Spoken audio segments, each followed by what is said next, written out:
अस्सलाम वालेकुम वरहमतुल्लाहि वबरकातुहू। आप सब कैसे हैं? उम्मीद करती हूँ आप सब खैरियत से होंगे।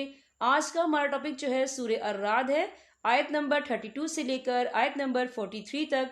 आइए सूरह अर्राद से अपने सबक का आगाज करते हैं। शुरू करती हूँ अल्लाह ताला के नाम से जो बड़ा मेहरबान नहायत रहम वाला है। तर्जुमा। और ए पैगंबर, हकीकत ये है कि तुमसे पहले पैगंबरों का भी मजाक उड़ाया गया था और ऐसे काफरों को भी मैंने मोहलत दी थी, मगर कुछ वक्त के बाद मैंने इनको गिरफ्त में ले लिया। अब देख लो कि मेरा अजाब कैसा था। भला बताओ कि एक तरफ वो ज़ात है जो हर शख्स के हर काम की निगरानी कर रही है और दूसरी तरफ इन लोगों ने अल्लाह के साथ शरीक माने हुए हैं। कहो कि ज़रा इन खुदा के शरीकों के नाम तो बताओ।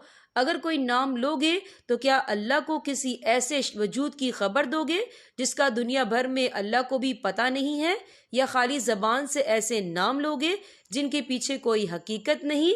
हकीकत तो ये है कि इन काफरों को अपनी मकराना बातें बड़ी खूबसूरत लगती हैं और इस तरह इनकी हदायत के रास्ते में रुकावट पैदा हो गई है, और जिसे अल्लाह गुमराही में पड़ा रहने दे इसे कोई राह पर लाने वाला मयस्सर नहीं आ सकता। ऐसे लोगों के लिए दुनियावी जिंदगी में भी आज़ाब है और यकीनन आखिरत का अजाब कहीं ज्यादा भारी होगा, और कोई नहीं है जो इन्हें अल्लाह के अजाब से बचा सके। दूसरी तरफ वो जन्नत जिसका मुत्तकी लोगों से वादा किया गया है, इसका हाल ये है कि इसके नीचे नहरें बहती हैं, इसके फल भी सदा बहार हैं और इसकी छाँव भी। ये अंजाम है उन लोगों का जिन्होंने तकवा इख्तियार किया, जबकि काफरों का इंजाम दोज़ख की आग है। और ए पैगंबर, जिन लोगों को हमने किताब दी है वो इस कलाम से खुश होते हैं जो तुम पर नाजिल किया गया है, और इन्हीं ग्रोहों में वो लोग भी हैं जो इसकी बाज बातों का मानने से इनकार करते हैं।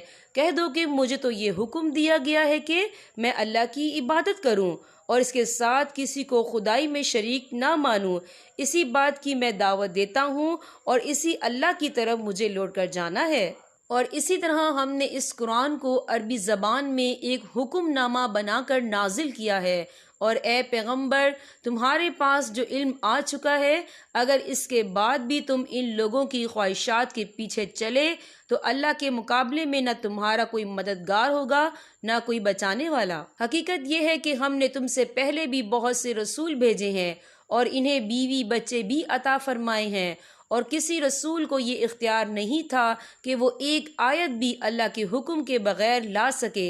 हर ज़माने के लिए अलग किताब दी गई है। अल्लाह जिस हुक्म को चाहता है मंसूख कर देता है और जिसको चाहता है बाकी रखता है, और तमाम किताबों की जो असल है वो इसी के पास है। और जिस बात की धमकी हम इन काफरों को देते हैं, चाहे इसका कोई हिस्सा हम तुम्हें तुम्हारी जिंदगी ही में दिखा दें या इससे पहले ही तुम्हें दुनिया से उठा लें, बहरहाल तुम्हारे जिम्मे तो सिर्फ पैगाम पहुंचा देना है और हिसाब लेने की जिम्मेदारी हमारी है। क्या इन लोगों को ये हकीकत नजर नहीं आई कि हम इनकी जमीन को चारों तरफ से घटाते चले आ रहे हैं?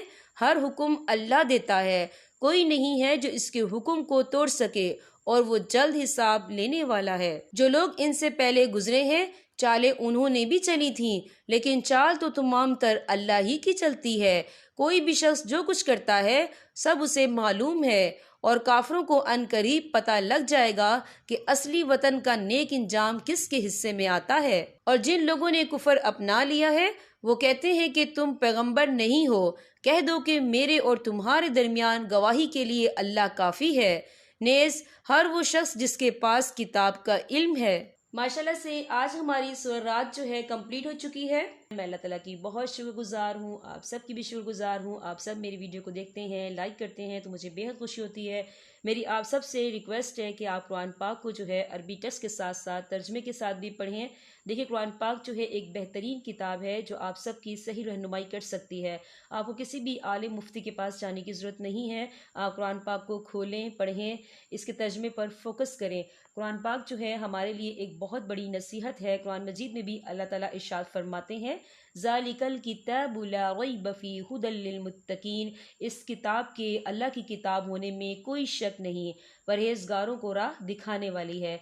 इसी तरह कुरान मजीद में अल्लाह ताला एक और जगह इरशाद फरमाते हैं, अफला यतदब्बरून अल कुरान, क्या ये लोग कुरान में गौर व फिक्र नहीं करते? देखें ये कितनी प्यारी आयात हैं। تو ہمیں چاہیے کہ ہم اس پر غور و فکر کریں اور قرآن پاک سے نصیحت حاصل کریں۔ میری اللہ تعالیٰ سے دعا ہے اللہ تعالیٰ مجھ سمیت تمام امت مسلمہ کو قرآن پاک پڑھنے، سمجھنے اور اس پر عمل کرنے کی توفیق عطا فرمائے۔ اب میں آپ سے اجازت چاہوں گی۔ السلام علیکم ورحمۃ اللہ وبرکاتہ۔